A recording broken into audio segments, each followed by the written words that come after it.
नमस्कार मित्रों, मैं प्रेम लोहिया वेलकम करता हूं हरी क्लासेस में। मित्रों, हम प्रोनाउन टॉपिक है वो पढ़ रहे थे और आज इसी टॉपिक को आगे कंटिन्यू करते हैं। हम पढ़ रहे थे प्रोनाउन। कौन सा टॉपिक पढ़ रहे थे? प्रोनाउन अर्थात सर्वनाम। क्या पढ़ रहे थे? सर्वनाम। प्रोनाउन मीन्स हिंदी में मतलब क्या होता है? सर्वनाम पढ़ रहे थे।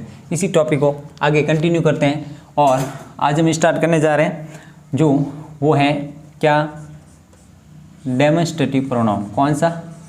Demonstrative pronoun. हमने पर्सनल प्रोनाउन को अच्छी तरीके से व्यवस्थित तरीके से समझकर और पढ़ने का प्रयास किया। आज हम पढ़ रहे हैं डेमोन्स्ट्रेटिव प्रोनाउन। डेमोन्स्ट्रेटिव प्रोनाउन का हिंदी में मतलब क्या होता है? जैसा कि मैंने बताया कि इंग्लिश का हिंदी से जो प्रॉपर आपके एग्जाम के पॉइंट ऑफ व्यू से बात करें, चाहे छोटा सा छोटा एग्जाम हो या से बड़ा एग्जाम हो, दूर दूर तक कोई वास्ता नहीं होता है। सो आपसे यही मैं दरख्वास्त करूँगा कि आप हिंदी को इंग्लिश पढ़ते समय प्लीज़ घसीटने का प्रयास नहीं करें। इसका रीज़न ये है कि इंग्लिश है, इंग्लिश टू इंग्लिश ही आपके पेपर में आती है, इसलिए आपको बस इंग्लिश पढ़ते समय इंग्लिश का ही ध्यान रखना है। हालांकि डेमोन्स्ट्रेटिव प्रोनाउन का मतलब होता है कि पर्टिकुलर हम किसी की ओर संकेत करते हैं, उसको बोलते हैं डेमोन्स्ट्रेट करना। इसी से प्रोनाउन बना है डेमोन्स्ट्रेटिव प्रोनाउन। बात समझ में आएगी? इंग्लिश के अंतर्गत डेमोन्स्ट्रेटिव प्रोनाउन जो होते हैं ये 1 बाय 1 है वो आपके सामने लिखने का प्रयास करता हूँ। एक होता है आपके सामने क्या? एक हो जाएगा आपका दिस, एक होता है क्या? दैट। नेक्स्ट मैं बात करने वाला हूँ दीज और अगला हो जाएगा दोस्त। ये इंग्लिश के अंदर है वो डेमोन्स्ट्रेटिव है, वो प्रोनाउन है। दिस, दैट, दीज और दोस्त। अब क्या इसकी कंडीशन है उसको लेकर हम बात करने वाले, ठीक है। जो दिस और ये जो दैट है ये दोनों हमेशा सिंगुलर के बतौर यूज़ किए जाएंगे। किसके लिए? सिंगुलर। बात समझ में आ रही कि नहीं? यानी ये हमेशा सिंगुलर अवस्था में माने जाते हैं। समझ में आ रही कि नहीं आ रही? सर बिल्कुल समझ में आ गई। आगे बताइए आप तो बस। तो ये जो दीज और दोज है ये हमेशा है वो आपको प्लूरल दर्शाना है तो ये यूज करेंगे आप। बिल्कुल सर, बात इतनी हम समझ चुके। फिर आगे बात करें और क्या कंडीशन है? तो ये दिस और दीज, दैट और दोज, ये जो दिस और दीज हैं ये ऑलवेज नियर बताने के लिए, क्या दर्शाने के लिए? नियरनेस। बात समझ में आ रही? नज़दीकी दिखाने के लिए इनका यूज़ करेंगे। और अगर आपको दूर की चीज़, कोई भी फार आगे की चीज़ आपको अगर दर्शानी है, आप आगे की वस्तु की ओर संकेत करेंगे तो आप दैट या फिर दोज। जब सिंगुलर होगा दूर के लिए दैट और प्लूरल होगा तो दोज। नज़दीक के लिए सिंगुलर होगा तो दिस और प्लूरल होगा तो दिस। बात समझ में आ रही कि नहीं आ रही? बिल्कुल सर, बात समझ में आ रही। तो यहाँ से कैसे क्वेश्चन आते हैं उसको एक एक करके समझने का प्रयास करते हैं, ठीक है। देखते हैं, एग्जाम्पल लेते हैं यहाँ से हम। जस्ट फॉर एग्जाम्पल मैंने लिखा दिस इज माई पेन। क्या लिखा? This is my pen. ये क्या है? पेन है। बोला मैंने मार्कर है। एग्जाम सपोज मार्कर लिखो, पेन लिखो, कुछ भी लिखो। तो यहाँ पर जो दिस आया है, क्या आया? दिस। ये सिंगुलर शो कर रहा है। क्या शो कर रहा है? सिंगुलर। बात समझ में आ रही कि नहीं आ रही? किसकी वजह से? इस पेन की वजह से। अब इस सेंटेंस को थोड़ा सा आगे बढ़ाते हैं और समझने का हम प्रयास करें। मैं लिखूँ दिस इज माई पेन्स, लिख दिया मैंने। क्या ये सेंटेंस सही है? तो आप बोलेंगे सर सेंटेंस गलत है। मैं पूछूंगा कैसे गलत है? आप बताएंगे कि सर नाउन आपकी प्लूरल है। कैसी नाउन है? प्लूरल नाउन है। जब नाउन प्लूरल है तो इसके लिए जो भी नाउन, इसके लिए जो अपन यूज़ कर रहे हैं, डेमोन्स्ट्रेटिव प्रोनाउन जो यूज़ कर रहे हैं वो भी प्लूरल फॉर्म में होना चाहिए। तो मैं पूछूंगा कि चलो इसको प्लूरल कर देता हूँ। क्या कर देता हूँ? प्लूरल, ठीक है। इसको मैंने प्लूरल कर लिया। प्लूरल करने के लिए मैं यहाँ से क्या उठाऊँगा? आप बोलेंगे कि सर आप है वो दीज उठाइए, पर मैं पूछूंगा क्यों? क्योंकि आप बोलेंगे कि सर जो दिस है ना ये सिंगुलर फॉर्म में है और नज़दीक के लिए तो इसका प्लूरल के लिए दीज होगा, नज़दीकेली। ठीक है, तब मैं बात बोलूँगा बिल्कुल आप सही कह रहे हैं, यानी इस दिस की जगह मैं यूज़ करने वाला हूँ क्या, दीज यूज़ करने वाला हूँ। क्या यूज़ करूँगा, दीज। ये तो मैंने यूज़ कर दिया। फिर मैं पूछूंगा कि क्या मैंने जो दीज लिखा है, अब दीज लिखने भर से मेरा सेंटेंस सही हो गया। आप बताएंगे कि सर सेंटेंस अभी तक नहीं सही हुआ। फिर मैं आपसे क्वेश्चन करूंगा कि क्यों नहीं हुआ। आप बताएंगे सर कि जैसा देश वैसा भेष, जैसा राजा वैसी प्रजा। इसका क्या तात्पर्य है, यानी कि जैसा सब्जेक्ट वैसी वर्ब आएगी। इसका मतलब आप क्या कहना चाह रहे हैं, मैं आपको खुला खुला बोलूं तो आप बोलेंगे कि सर जब हमारा सब्जेक्ट प्लूरल है तो इसके साथ में ये सिंगुलर वर्ब है वो क्या कर रही है। तब मैं बोलूँगा कि आपने बिल्कुल बात है वो सही बताई, और मुझे इस इज की जगह क्या यूज़ करना चाहिए, आर यूज़ करना चाहिए। मेरा सेंटेंस बनेगा दीज आर माई पेन्स। चलो इस सेंटेंस को व्यवस्थित तरीके से मैं लिखने का प्रयास करूं तो अपना सेंटेंस हो जाएगा क्या, दीज आर माई पेन्स। कह दो बात समझ में आ गई, अरे भाई समझ में आ गई। अब आपने देखा कि अपना सब्जेक्ट है अगर सिंगुलर है तो यहाँ पर आगे आने वाली वर्ब, सॉरी प्लूरल्स है हमारा सब्जेक्ट, तो आगे आने वाली वर्ब भी कैसी होनी चाहिए, प्लूरल। तो यहीं से एक टॉपिक बना सब्जेक्ट वर्ब एग्रीमेंट, जो आप यूजुअली पढ़ते हैं। अगर आप हर एक टॉपिक को, पार्ट्स ऑफ स्पीच को, टेंसेस को सिस्टमेटिक तरीके से समझते हैं तो आई होप कि आपको पार्ट्स ऑफ स्पीच अलग से पढ़ने की ज़रूरत नहीं है। फिर भी हम इसके बारे में आगे डिस्कस करेंगे, लेकिन मुझे आशा है कि तब तक आपका जो सब्जेक्ट वर्ब एग्रीमेंट है वो काफ़ी हद तक है वो कवर अप हो चुका होगा, ऐसी मैं अपेक्षा करता हूँ। तो आपने कहा कि सर दीस और दीस का तो हम कॉन्सेप्ट है वो अभी बिल्कुल अच्छी तरीके से समझ गई। अब थोड़ा सा हमें दैट और दोज के बारे में भी बताइए। तो करना क्या है, दिस और दोज को, दिस और दीज को रिप्लेस कर दीजिए, या मैं अलग एक सेंटेंस के माध्यम से भी अगर आपको समझाने का प्रयास करूं तो आप अच्छी तरीके से समझ जाएंगे। ठीक है, तो मैं आपके यहाँ एग्जाम्पल लेने की बात करता हूँ। अगला मैं एग्जाम्पल ले रहा हूँ। मैंने कहा दैट इज योर कार। अब सपोज करो एग्जामिनर को अगर गलती देनी है तो वो कैसे क्या कर सकता है। उसने बोला दैट आर योर कार। अब बच्चा हड़बड़ाहट में नहीं देखेगा सेंटेंस को सिस्टमेटिक तरीके से और वो कर देगा क्या, गलत। कैसे गलत करेगा कि दैट है, आगे सर ने कार बोला था ठीक है, लेकिन उस बच्चे को ये कौन समझाए कि क्या सब्जेक्ट के अकॉर्डिंग वर्ब आई है। क्योंकि आपके पटवार के अंदर जो सिलेबस दे रखा है वो कुछ इस तरह से डिजाइन किया हुआ है कि अगले वाले विद्यार्थी को समझ में नहीं आता है कि उसे क्या पढ़ना है और क्या छोड़ना है। तो मैंने बताया था आपको कि सबसे ज़्यादा एक स्मार्ट स्टूडेंट है तो उसकी ये खासियत होनी चाहिए कि उसे क्या पढ़ना है और क्या छोड़ना है। अगर उसे इस बात का अगर पता चल जाए तो मुझे नहीं लगता कि वो किसी भी कॉम्पिटिटिव एग्जाम में पीछे रहेगा। तो मैंने बताया दैट क्या है, आप बोलेंगे कि सर ये सिंगुलर है। फिर मैं बोलूँगा क्या दैट के अकॉर्डिंग अपनी नाउन यूज हुई है, कार। आप बोलेंगे कि सर ये भी सिंगुलर है, यानी कि मामला तो बिल्कुल सेट है। फिर बोलूँगा कि और क्या गड़बड़ हो सकती है। आप बताएंगे कि सर इसके अकॉर्डिंग है वो वर्ब का ताल्लुकात मुझे कुछ ठीक नहीं लग रहा है क्योंकि ये सिंगुलर है और ये प्लूरल है। तो मैं आपको बोलूँगा अब क्या करें। आप बोलेंगे कि सर करना क्या है, इसको हटा करके इसकी जगह है वो आप इज लिख दीजिए। क्या लिख दीजिए, इज। तो क्या सेंटेंस बना, दैट इज योर कार। बात समझ में आ रही नहीं आ रही, सर बिल्कुल बात समझ में आ रही है। तो हमने इस सेंटेंस को सिस्टमेटिक तरीके से समझा कि एग्जामिनर कितने तरीके से आपके हो सेंटेंस को गलत करके करेक्शन ऑफ एरर के तौर पर आपके सामने परोस सकता है, आपको प्रोवाइड करवा सकता है। तो ये कंडीशन आपके सामने मैंने रखी और मुझे आशा है कि आप सिस्टमेटिक तरीके से समझ गए। नेक्स्ट मैं आपको यहाँ एक और अंतिम एग्जांपल देता हूँ ताकि आपका ये डेमोन्स्ट्रेटिव टॉपिक या यूँ के प्रोनाउन है वो सिस्टमेटिक तरीके से क्लियर हो सके। मैंने कहा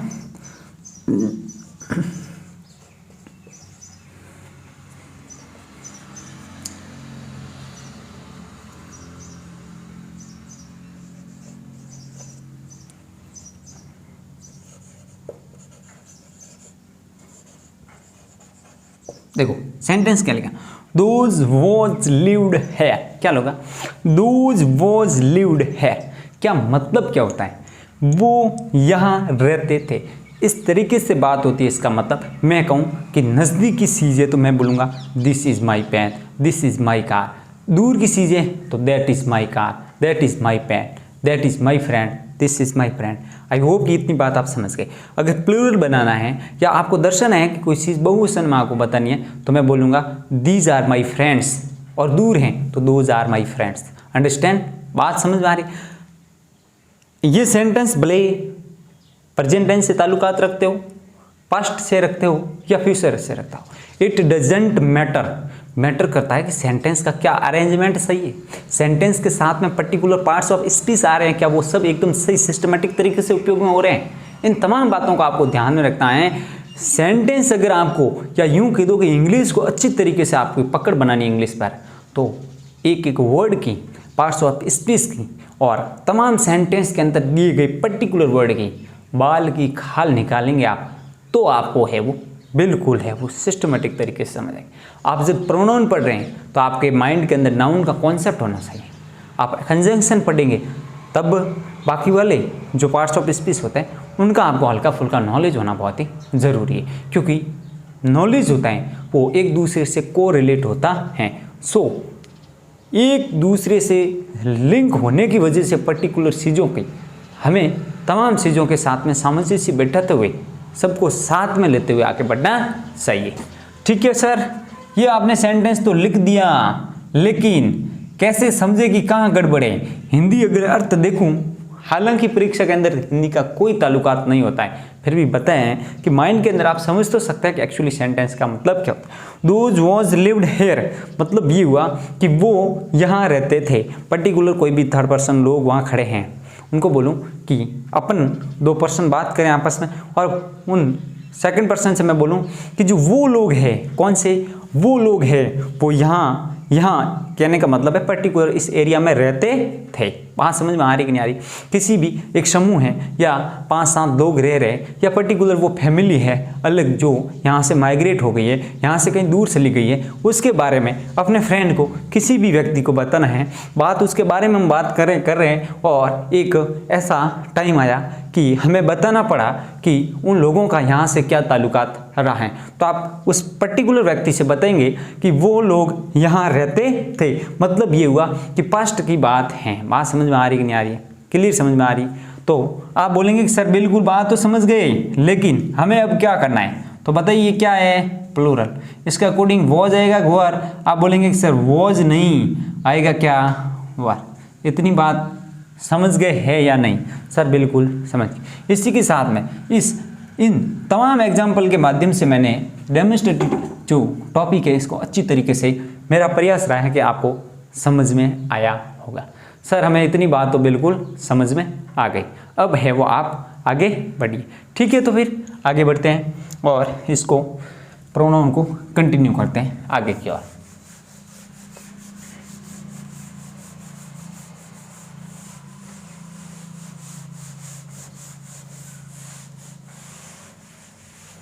नेक्स्ट हम जो प्रोनाउन, अगर हम इसके काइंड के बारे में बात करें या टाइप्स के बारे में बात करें, तो अगला जो हम प्रोनाउन ले रहे हैं वो हम प्रोनाउन पढ़ रहे हैं नेक्स्ट, और वो है अपना रेसिप्रोकल। कौन सा रोकल? Reciprocal pronoun. अब सर हमें तो हिंदी बताइए, क्या करोगे हिंदी को जानकर, है ना, क्योंकि इंग्लिश में एग्जाम में तो हिंदी का कोई वास्ता नहीं रहता है। हालांकि बताइए तो पारस्परिक जो सामंजस्य बिठाए उस प्रोनाउन को पारस्परिक आप प्रोनाउन ऐसा कुछ इसका नाम दे सकते हैं, इट डजेंट मैटर, आपको बताए हैं। यानी कि एक चीज़ का दूसरी चीज़ के साथ में रिलेशनशिप बताने के लिए हम है वो इस प्रोनाउन का यूज़ करते हैं। यहाँ एक पर्सन है एक्स, कौन सा है? एक्स पर्सन है, ठीक है, ये एक्स, और यहाँ पर एक पर्सन है वाई, कौन सा पर्सन है? वाई। इन दोनों के बीच में कैसा संबंध रहा है, इन दोनों के बीच में आपका संबंध कैसा रहा है, इसको दर्शाने के लिए जो प्रोनाउन हम यूज़ करेंगे उस प्रोनाउन को हम बोलने वाले हैं रेसिप्रोकल प्रोनाउन। अरे कौन सा रोकल प्रोनाउन? Reciprocal pronoun. तो सर होते कौन कौन से रेसिप्रोकल प्रोनाउन? विद्यार्थियों, इंग्लिश के अंदर रेसिप्रोकल जो प्रोनाउन होते हैं उसकी अगर मैं बात करूँ 1 by 1, तो है, एक होता है ईज अदर। कौन सा होता है? Ease other. सेकेंड में अगर बात करूं तो होती है वन अनदर। क्या होते हैं? One another. सर आपने बता दिया ईज अदर और वन अनदर रेसिप्रोकल प्रोनाउन तो होते हैं, कैसे इनका यूज होता है, क्या इनका फंक्शन होता है, हमें तो बस ये बताइए। बिल्कुल बताएंगे। जब बात दो के बारे में हो, कितनों के बारे में? दो। किसका यूज़ करेंगे? One another. जब बात दो से अधिक के बारे में हो, यानी मोर देन टू के बारे में हो, तब हम बात करेंगे वन अनदर। बात बिल्कुल अच्छी तरीके से आप समझ चुके होंगे। मैं इतना दावे के साथ कह सकता हूं कि आप सिस्टमेटिक तरीके से कंसंट्रेशन के साथ में अगर इस सेशन को अटेंड कर रहे हैं तो मेरा ये दावा है कि आप जिस किसी भी भर्ती वैकेंसी की तैयारी कर रहे हैं और जिसके अंतर्गत ये टॉपिक गिवन है, तो ये प्रेम लोहिया का आपके से कमिटमेंट है कि क्वेश्चन गलत होने की बिल्कुल भी संभावना नहीं रहेगी, क्योंकि मुझे मेरे कंटेंट पर विश्वास है कि यहाँ से अगर क्वेश्चन आएगा तो आपके एग्जाम से बाहर जाने की बिल्कुल भी संभावना नहीं। लेकिन ध्यान रहे, पटवार को बिल्कुल ध्यान रखें कि हम पटवार के पॉइंट ऑफ व्यू से आपके सामने टॉपिक पढ़ें। तो ये एक्स पर्सन है और ये वाई पर्सन है, इन दोनों के साथ में क्या रिश्ता है, क्या ताल्लुकात हैं, इनको दर्शाने के लिए हम यूज करते हैं कौन सा रोकल प्रोनाउन? Reciprocal pronoun. सर हमें तो एग्जाम्पल देखकर समझाइए। ठीक है भाई, एग्जाम्पल देते हैं। और मैंने लिखा आपके सामने, क्या लिखा भाई? ये मैंने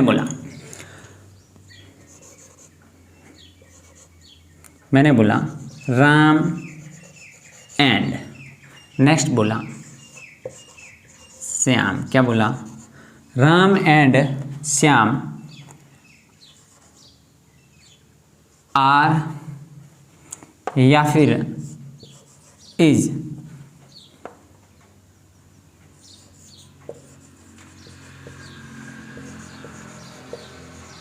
quarreling with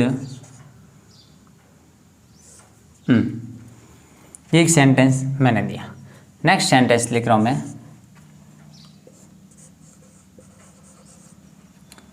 they are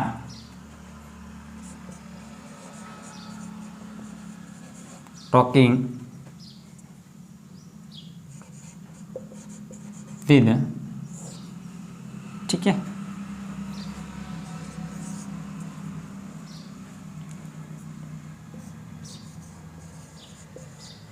three brothers is are.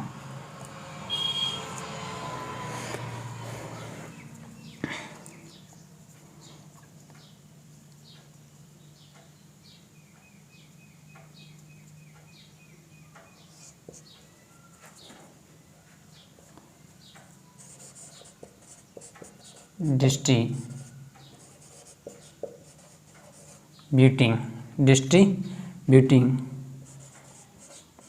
Money with.